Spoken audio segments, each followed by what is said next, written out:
tall one. All right, so I guess we're starting this. Yes, we are. Sunday morning. It's good to see you here this morning. We're glad to have you worship with us, and we're excited to be able to worship with you virtually today, and thankful for the opportunity to be able to worship. Sue and I got to go along with a lot of our other staff and our leaders this week to planning retreat. Sue, did you have fun? Oh, did I have fun? Didn't catch any fish. He caught the bass. I caught one by its fin, so it wasn't really a catch. It tried to hit the lure, and then I happened to hook it. It was lucky. But it was a fish. It was a fish. Yeah, and Next it was, year, it was at least, 24, 30, about. Oh, yeah, at least that big. So, At least. anyway, it was a good time. But we want to share a few things with you this morning, and we talked about some of this on our retreat. But first of all, the importance of kids being in church and coming to church with their families. So we have our kids class open, which is kindergarten through 5th grade. And when you come into the front door, that's where check-in will be. And we have some new flags that will be out there this week, letting you know what's going on. But you'll check your kid in, then you'll escort your kid right across the front of where we are right now to the kids' classroom to the left of us, and drop your kids off. Then you'll head to service. Where's service, Sue? Yep, service is under the tent. Under the tent. What time? Under the tent, 9:30. 9:30. Sue knows her stuff. Hey, 9:30 Sunday morning. Trying to get ready. So next week, if you're available, we'd love to have you come out and worship with us. But kids check-in is open, and also students, 6th grade through 12th grade, is back. And they're doing a great job meeting in the student room. And so if you're at home watching and waiting for more things to open, we're just letting you know that things are opening. And so we were talking just a second ago about COVID and the cases, and it's still a real thing. Yep, everybody be careful out there with Thanksgiving. I know I've been going nuts without being able to see a lot of my family, but then again, I'd much rather live longer to see them next year. That's right. Hopefully. That's right. So be safe, and just be safe. Think about where you are at and what you're doing. And with the kids, we're taking all precautions we can, and it's so important to get your kids here. Yeah. They need to hear about Jesus, so bring them on in. Yep. We're ready for them. And then under the tent, we have some toddlers that sit with their parents, and even babies. And a lot of us would be concerned that it's a distraction, but coming from someone who doesn't have kids sitting with them, how distracting is it? It isn't, because you just want to walk up to them and peer in that little old rocky thing and welcome them in. And honestly, awesome. The mower across the street's a lot more distracting than the... Yeah, well, we won't have that anymore, right? I think it's coming to the end of the season, so hopefully not anymore on Sundays. I know they're not mowing lawns in Alaska. They are shoveling snow in Alaska. That's why I'm glad I'm not in Alaska. Too cold.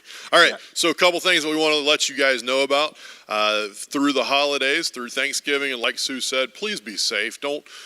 If you are a high-risk individual, don't put yourself at risk. We are thankful to have this opportunity and services, but if you're ready to come back and be under the tent with us, we would love to have you join us. You bet. And you can bring a lawn chair, and you can sit out in the field away from everybody, and we can even tell people to stay further away from you if you want us to.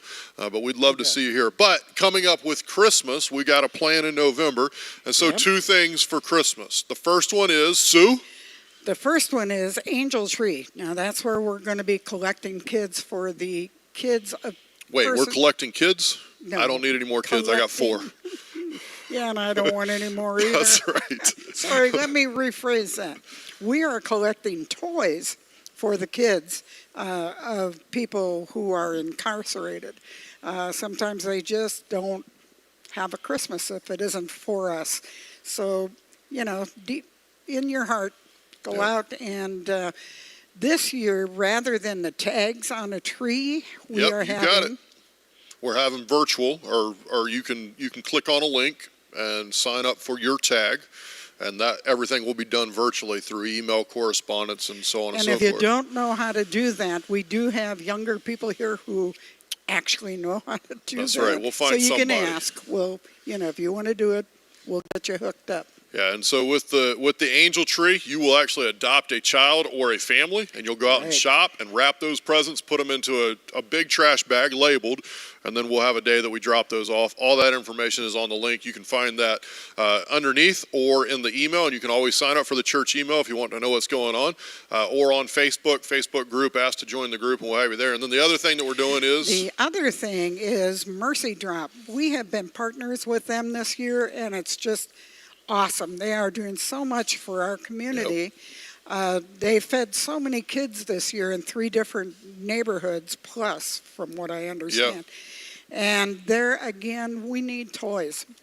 We want Christmas not only to be about Christ, but we want to show others our love. Yeah. So, give. All you have to do is buy a gift. Don't even have to wrap it, and bring it on in, and we'll make sure it gets over to Mercy Drops and off to those kids. Yep, and so you can drop that by on Sundays. We'll have the community card out front under the tent.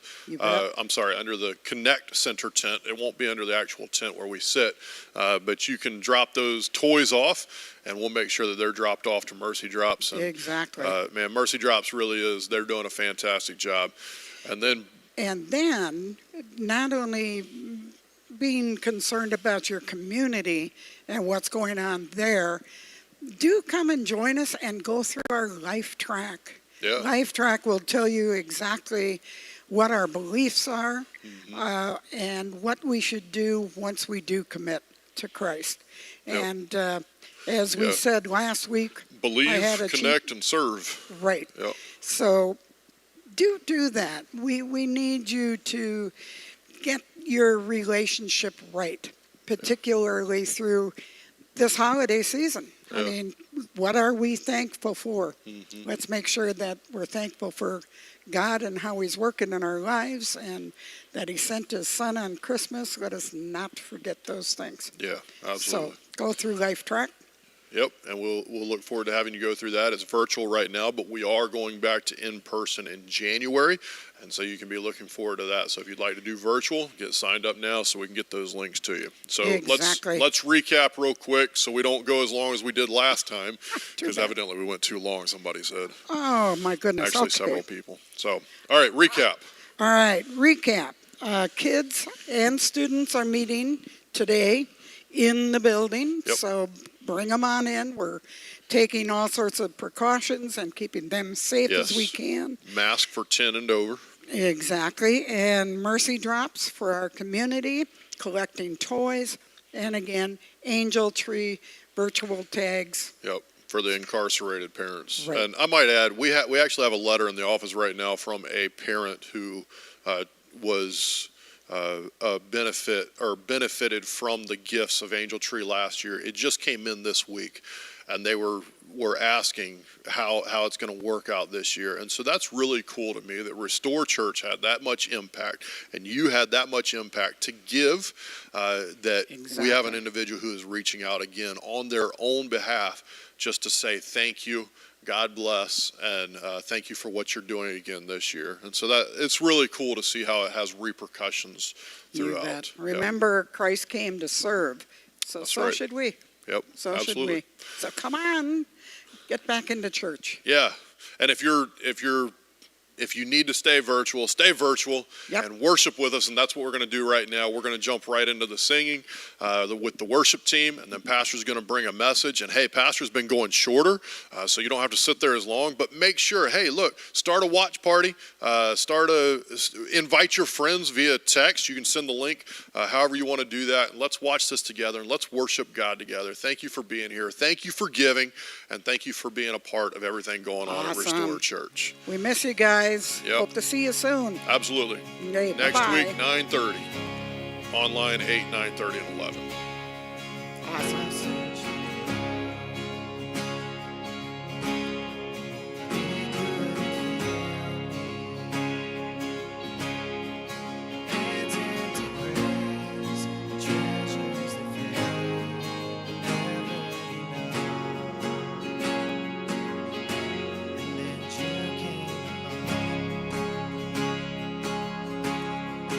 Put me back together.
into highways.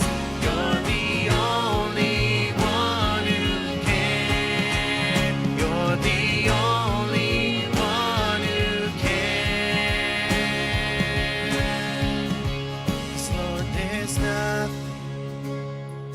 better than you. There's nothing that's better than you, Lord. There's nothing. Nothing is better than you. No, there's nothing better than you. No, there's nothing better than you. No, there's nothing. Nothing is better than you. No, you turn graves into gardens. You turn bones into armies.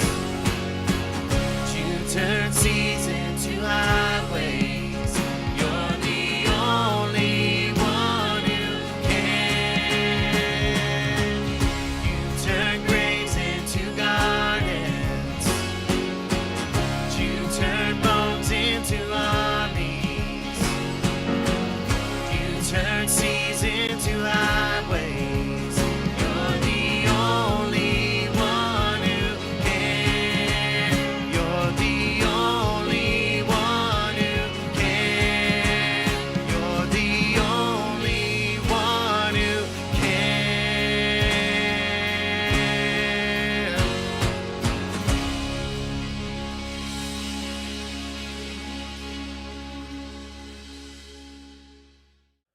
Well, hey, church, it's been good to worship together, and now we're going to continue our series in the book of Philippians focused on being joy-filled in the midst of difficult seasons. I can think of no better book for us to focus our attention on than the letter that Paul wrote to the Philippian church when he was in bondage, in prison, and yet he maintained this incredible joy. I don't know about you, but 2020 has been one of those years where joy has been hard to maintain. So last week we began looking at the book of Philippians. We went through chapter 1 a little bit, through the first 11 verses, and this week we'll pick up in verse 12. But before I read to you what Paul went through and the joy that he maintained, I want to be honest with you and share a struggle that I had earlier this year.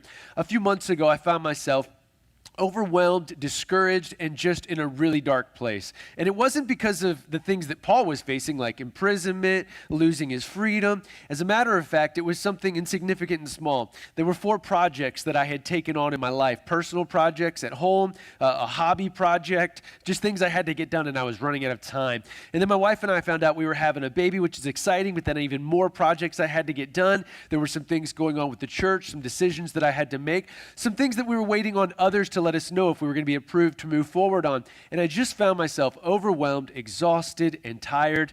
And so I revealed to, we got some great staff here at church, Sue, who was our prayer warrior. I just told her I'm exhausted, I'm stressed, and I'm at the place, I don't know what to do. And she asked me a very simple question. She said, Mark, have you prayed about it? And I said, I pray, but these are things I just got to get done. I got to finish this. I got to do that. I got to answer this. I got to write this letter, whatever.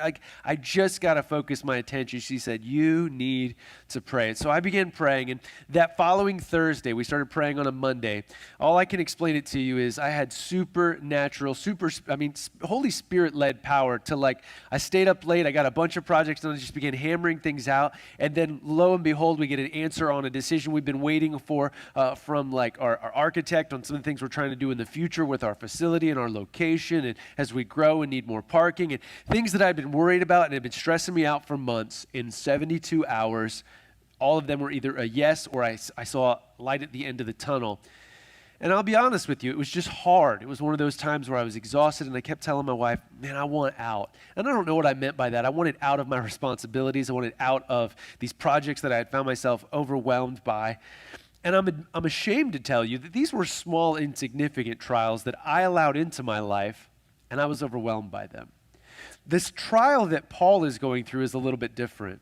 He is in house arrest right now. He's in bondage, and this bondage looks like this. He wasn't chained to a wall. He was chained to a person. He was writing this letter from a house which had rooms and stuff, but the problem was Paul was chained hand and foot to another guard. And this guard would follow him around 24/7.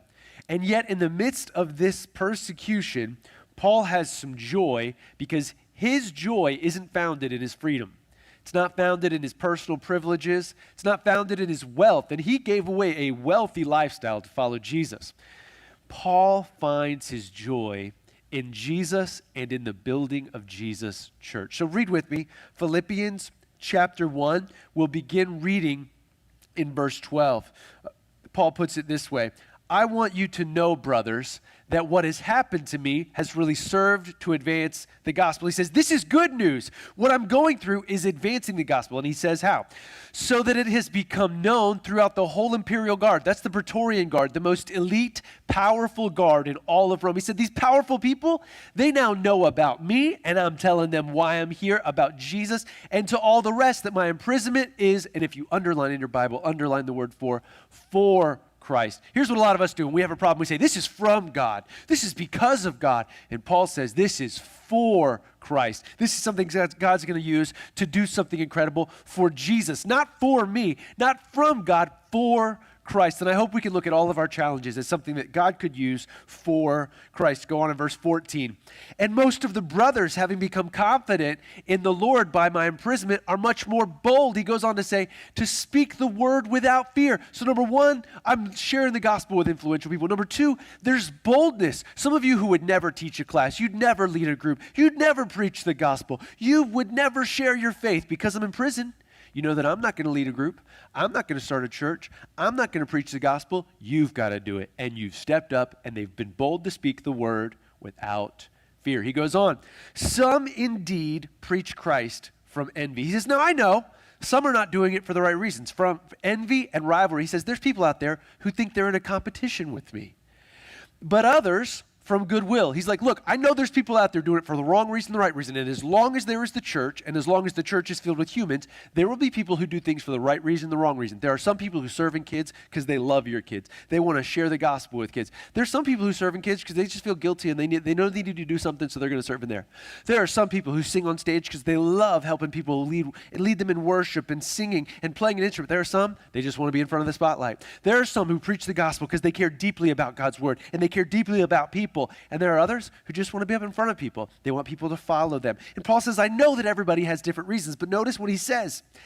But others from goodwill, the latter do it out of love. He says, those of you who are doing it for a good reason, it's out of love, knowing that I am here for the defense of the gospel. But the former, he said, those who are doing it for rivalry, they proclaim Christ out of rivalry, not sincerely, but thinking to afflict me in my imprisonment. He says some are out there preaching because they know I'm in prison, and they think somehow that I'm bothered by it. He said they think, well, if Paul's in prison, maybe we can get our church bigger. Maybe we can get more people to follow us. Maybe people will start reading our letters. Maybe people will start talking about us the way they talk about Paul. And Paul says, that's crazy. And he ends it this way. He says, what then? He says, only that in every way, whether in pretense or in truth, Christ is proclaimed, and in that I rejoice. Paul says, Christ is getting preached to the Praetorian Guard. I'm rejoicing. Some of you brothers and sisters that would never step up, you're preaching the gospel. I rejoice. He says, even those who are doing it for the wrong reason because they think I'm bothered by it, I rejoice. He says, this is good. It took me going into prison for at least a year at this point to see that God's church is going to move forward. And some are going to do it for the right reason, some are going to do it for the wrong reason, but the gospel of Jesus is preached. And so Paul takes hold of joy in the midst of a difficult circumstance. Those who are preaching out of rivalry, they thought somehow Paul would hear about it and he would be jealous. And he says, I'm not jealous. I am rejoicing that the gospel is preached. Can I be honest with you guys? There are individuals who mentored me, pastored me, loved me when I was a teenager. And it was later revealed that they had scandals in their life. They didn't always do things for the right reason. But regardless, they didn't preach a false gospel. They preached the true gospel, whether they were doing it out of pride or envy or love. I heard the gospel. I grew in the word. Guys, here's the truth. Jesus' church marches on, and God is capable of using people that we never would use. That we would say, oh, I can't believe they're doing it for that reason. Can I be honest with you as a pastor? Certainly.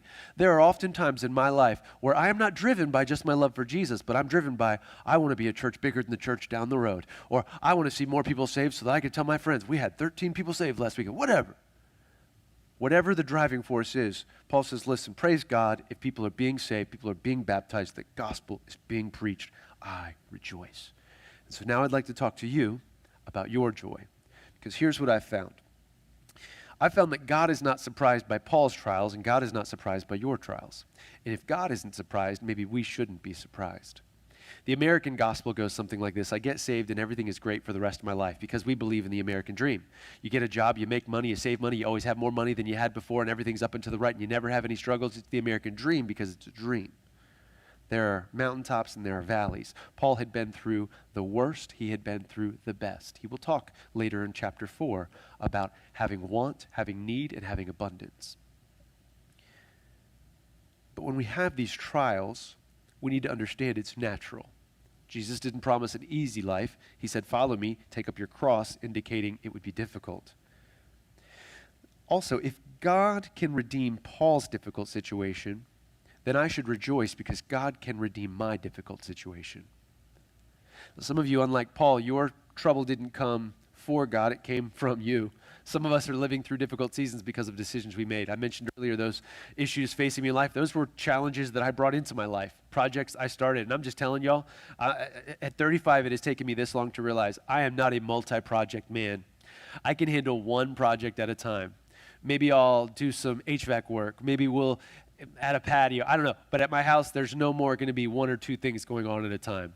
I'm either having somebody run electrical, or I'm going to be hanging sheetrock, or maybe I'll replace a window, but I'm not doing multiple things at a time. Why? I can't handle it.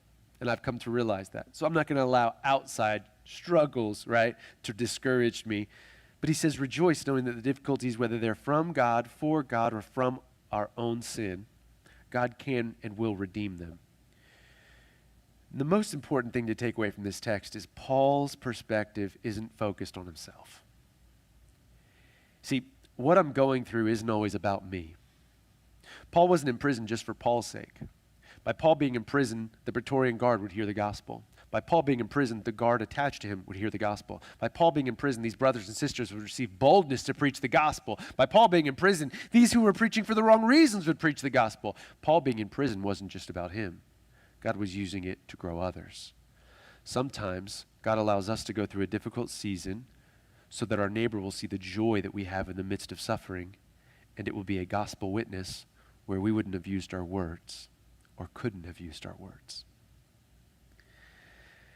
What we ultimately see is this: Paul's source of joy could not be taken from him because his joy, unlike happiness, wasn't external, it was internal. Paul's source of joy was Jesus, and when Jesus is our source of joy, we will never lack a reason to rejoice.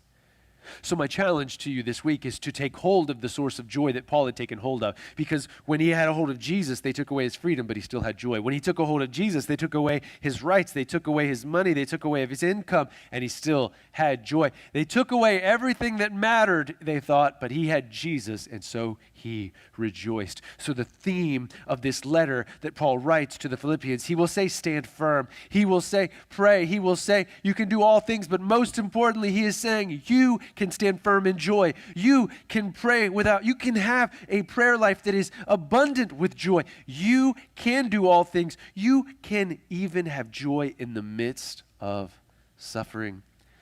So my challenge to you is not just to get through. My challenge to you is to take hold of joy, to find this source of joy that Paul had taken hold of in such a way that when everything else was flipped upside down, he had joy. We've seen this week that some are only rejoicing because their team won, right? Maybe the election. Some are mourning because their source of joy was winning or beating or making the liberals or the conservatives cry, whatever it is, y'all. I want you to know your source of joy has to be deeper than who does or doesn't win elections. Your source of joy has to be deeper than how the economy is doing. Your source of joy has to be deeper and richer and fuller than the health of your body. Paul's health is failing. In the next few letters, he's going to make clear that his eyesight is failing. He can't even read. Someone has to read to him. But even when his body is failing, his wealth is running out. All the things he's given up for Jesus, his joy is full, even in suffering. I'm not promising you that when you take hold of joy, you won't be surrounded by suffering. What I'm promising to you is this, that when you take hold of this joy, it's internal, not external. It can actually help you deflect discouragement, deflect worry and fear, and have joy no matter where you find yourself in life. That's the joy I want for you. That's the joy Paul writes about, and that's the joy we're going to continue focusing on in the coming weeks. Thank you for joining us online this weekend. We're glad that you've tuned in. If you'd like more information, there are all kinds of links in the description. If you'd like to give this morning, all of that is found in the link in the description. You can also give via text, give via the website at restore.church/give.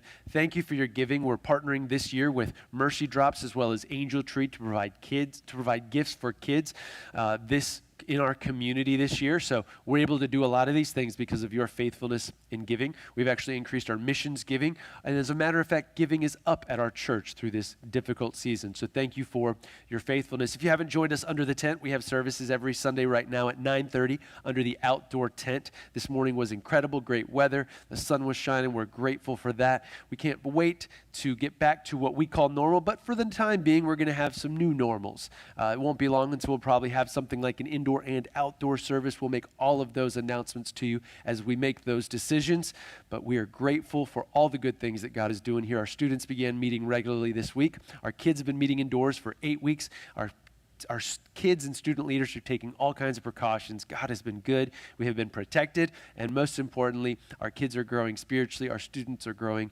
spiritually. So thank you, church, for being adjustable, for being flexible during this crazy time. We hope you'll join us on Wednesday morning for Wednesday Morning Live, as well as Wednesday night Proverbs on the patio. Have a fantastic rest of your Sunday, and we'll see you next week, either in person or online. Have a great rest of your day.